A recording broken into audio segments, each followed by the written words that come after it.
Point Show. I'm Jimmy Evans. On today's program, I'm talking about two raptures. Are there two raptures? There's a lot of confusion about, is the rapture before the tribulation? Is it after the tribulation? Are there two raptures? I'll be talking about that. I'm also going to be talking about a news article right now about Iran and Israel, the bombings that have been happening. The Islamic Jihad, Palestinian Islamic Jihad, has been bombing Israel. Almost 1,000 rockets have been fired. Probably by now there's been over 1,000.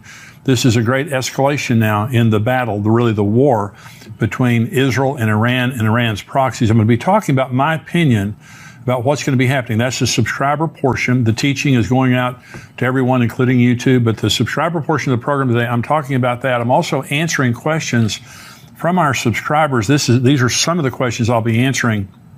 The first is, why do some people get to make mistakes all their lives, be the worst person for decades, and then find their way to Christ? And some people die when they're still young and dumb and haven't really had a chance to figure that out. Does God already know their future, that they would never turn around, and so he lets them pass away early into damnation?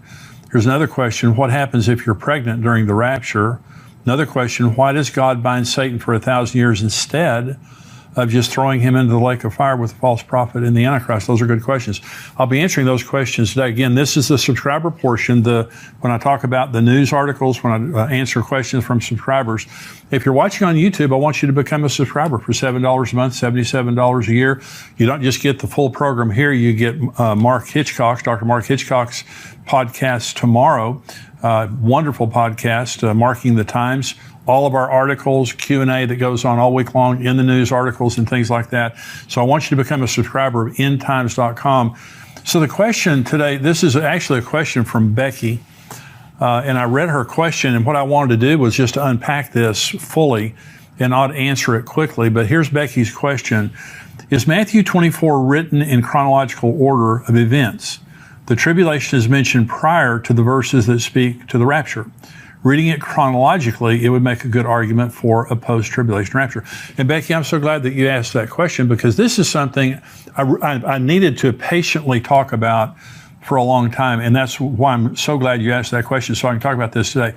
A lot of people get very confused related to Matthew 24. Matthew 24 should help people, but really it confuses people. It confused me too for years, because it does talk very specifically about a post-tribulation rapture, a very graphic description of a post-tribulation rapture. Okay, so Becky's question begins with, is Matthew 24 written in chronological order? The first part of it is, the second part of it is not. Okay, so let me answer it this way. So let's go to the first part of Matthew chapter 24, and Jesus is being asked, what's going to happen at the end times? And he answers chronologically, okay, to a certain point. This is Matthew 24. Jesus went out and departed from the temple, and his disciples came to him to show him the buildings of the temple. And Jesus said, do you not see all these things? Assuredly I say, yet not one stone will be left here upon another that shall not be thrown down. Now as he sat on the Mount of Olives, the disciples came to him privately, saying, tell us, when will these things be, and what will be the sign of your coming and of the end of the age? And Jesus answered and said to them, take heed that no one deceives you, for many will come in my name, saying, I am the Christ, and will deceive many. And you will hear wars and rumors of wars. See that you are not troubled, for all these things must come to pass, but the end is not yet. For nation will rise against nation, kingdom against kingdom, and there will be famines, pestilences, and earthquakes in various places. All these are the beginning of sorrow. So let's stop right here. So Jesus, these are the birth pangs. This is where we are right now. By the way, we're seeing many of these things happening right now, and the pieces of rebuilding the temple are in place. So if you want to see firsthand the places being discussed in these verses, many other key end times locations, plan to join Pastor Ed Young and myself this December for our tour of Israel. We're going to have a great time. Pastor Ed Young and myself, we're taking a very large group. There's still room for you. And by the way, we have 5-star groups that are staying in the best places. We have economy groups. There's different price ranges that you can pick when you go. So if you want to stay in the best hotels and have all the best accommodations, we have places for you. If you want to go more of an economy route, we have that also. Again, go on endtimes.com and sign up to go to the Israel trip coming up this November. And so what is happening right now is the fulfillment of the first part of Matthew 24. Wars and rumors of wars, nation against nation, kingdom against kingdom. You can check that box. It's happening all over the world right now, but also famines and earthquakes and all those kinds of things like that, in pestilences. These things are happening right now. So we're in the birth pains. And I've said this before, when a woman's having a baby, the birth pains start kind of mild. I'm saying mild. I don't think a woman would say that. They're kind of mild. And then they get very intense and very close together. We're seeing intense birth pains right now, extremely intense. And so I believe a birth is about to happen. And that birth is the kingdom of God and the rapture and things like that. But Jesus is now, in chronological order, just going through the signs of the time. He said, the end is not yet. These are the beginning of birth pains. This is verse 9 now. He's going to continue to go in chronological order. Then they will deliver you up to tribulation and kill you. Now we're into the tribulation. And you'll be hated by all nations for my name's sake. And then many will be offended. Will betray one another and will hate one another. Then many false prophets will rise up and deceive many. And because lawlessness will abound, the love of many will grow cold. But he who endures to the end shall be saved. And this gospel of the kingdom shall be preached in all the world as a witness to all the nations, and then the end will come. Therefore, when you see the abomination of desolation spoken of by Daniel the prophet standing in the holy place, whoever reads, let him understand. Then let those who are in Judea flee to the mountains. Let him who's on the housetop not go down to take anything out of his house. And let him who's in the field not go back to get his clothes. But woe to those who are pregnant and to those who are nursing babies in those days. And pray that your flight may not be in winter or on the Sabbath. For then there will be great tribulation, such as not been since the beginning of the world until this time, no, nor ever shall be. And unless those days were shortened, no flesh would be saved. But for the elect's sake, those days will be shortened. Then if anyone says to you, look, here's the Christ, or there, do not believe it. For false Christ and false prophets will rise up and show great signs and wonders to deceive, if possible, even the elect. See, I have told you beforehand. Therefore, if they say to you, look, he is in the desert, do not go out. Or look, he is in the inner rooms, do not believe it. For as the lightning comes from the east and flashes to the west, so also will be the coming of the Son of Man. For wherever the carcass is, there the eagles will be gathered together. And this is where he talks about the rapture. Immediately after the tribulation of those days, the sun will be darkened, the moon will not give its light, the stars will fall from heaven, and the powers of the heaven will be shaken. Then the sign of the Son of Man will appear in heaven. Then all the tribes of the earth will mourn, and they will see the Son of Man coming on the clouds of heaven with power and great glory. And he will send his angels with a great sound of a trumpet, and they will gather together his elect from the four winds, from one end of heaven to the other. Okay, so let's stop right here. Now, this is all chronological, and he goes right to the end of the tribulation. And Jesus says, graphically, immediately after the tribulation of those days. And he says the sun will be darkened, the moon will not give its light, the stars of the heaven will not shine, and the powers of the heavens will be shaken. So he's describing a very, very terrible time. And he says, unless those days have been shortened, no flesh would have survived. So let me first of all begin, because in the last program, I was talking about the case for a pre-tribulation rapture, okay, which I hope I made clearly.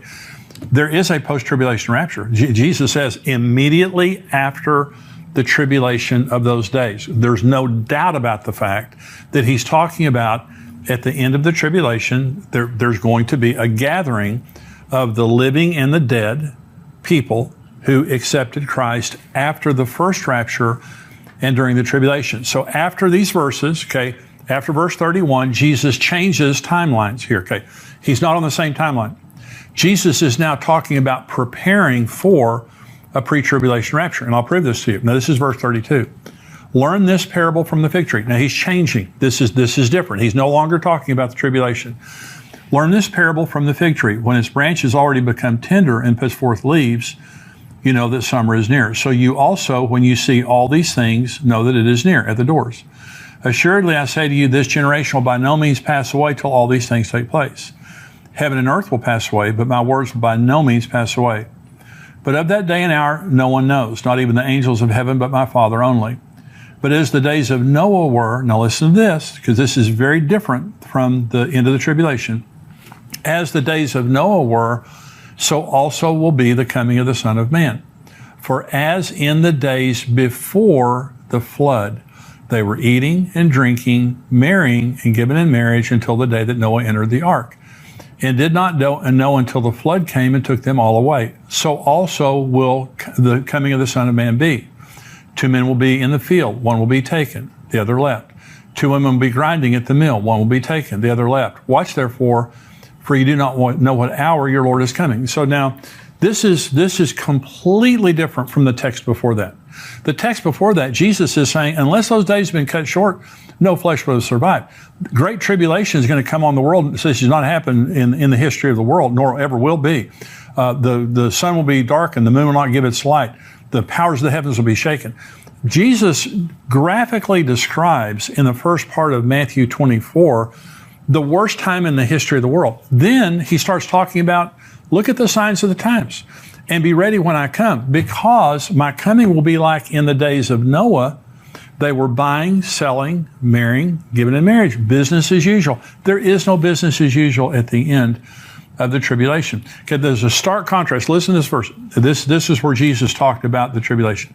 Immediately after the tribulation of those days, the sun will be darkened, the moon will not give its light, the stars will fall from heaven, and the powers of the heaven will shake it. Listen to these words now. As the days of Noah were, so also will the coming of the Son of Man be. For as in the days of Noah, or as in the days before the flood, they were eating, drinking, marrying, giving in marriage, until the day Noah entered the ark. They did not know until the flood came and took them all away. So also will be the coming of the Son of Man.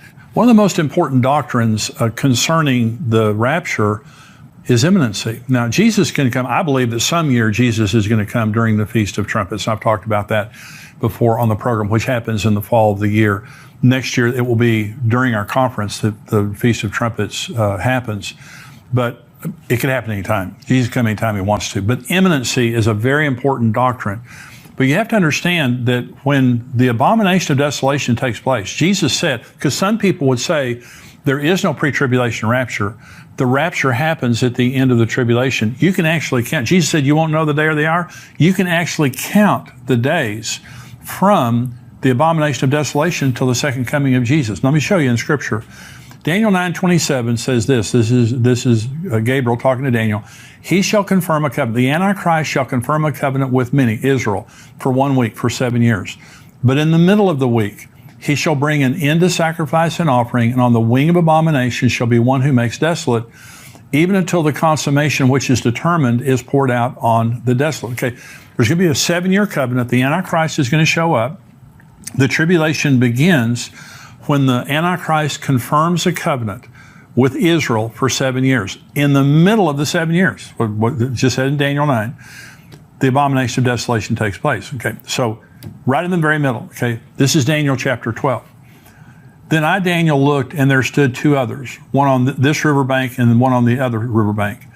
And one said to the other man clothed in linen, who was above the waters of the river, how long shall the fulfillment of these wonders be? Then I heard the man clothed in linen, who is above the waters of the river, when he held up his right hand and his left hand to heaven, and swore by him who lives forever, that it shall be for a time, times, and half a time, and when the power of the holy people has been completely shattered, all these things shall be finished. Although I heard, I did not understand. Then I said, my Lord, what shall be the end of these things? And he said, go your way, Daniel, for the words are closed up and sealed till the time of the end. Many shall be purified, made white, and refined.